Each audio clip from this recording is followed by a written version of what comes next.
गांव में वाईफाई दे देली अब तक जानता से दिया पूछे के पड़ल कि ना चला रहल बा कि ना कर रहल बा। हां घुस बारी ना ए बैठो ना तो बहुत बैठुस बारी हमनी वाईफाई लगा देली चलावे छी मनिया से सब उहे तो अभी चलावी रहली है सब ढाई ढाई चल बढ़िया काम करली ठीक बानू त याद बानू। हां हां याद बा यही में दे हम वोटावा अपने के तो पूरा फुल सपोर्ट दे हम वोट दे हम पूरा घर परिवार से पूरा गांव समाज से दिवाए। हां वाईफाई कोनो लगाइले रहला का आज तक ले नेता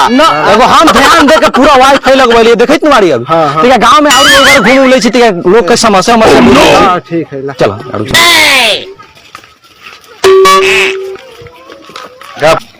देखा नहीं नेता नेतवा सब अपन पौना के दूरवा अपनी वोट ना देले बारी की आवाज से आदमी वोट मांगे जूता के हाथ में बतवाई ये सब को लगा रहा वोट मांगे था तेनु वाला कुछ ना हो निरंजन। अरे बाप रे तो बड़ी बेइज्जती भइल इतना बड़का गांव में आ 2 लंग 1 लंग वाईफाई लगा देली तो बड़ी देखले हनु ओकर बात सुनले हनु। हां सुन लिया जो हौ वाईफाईवा के नोचले एक बार चला घरे नोचले लेके चला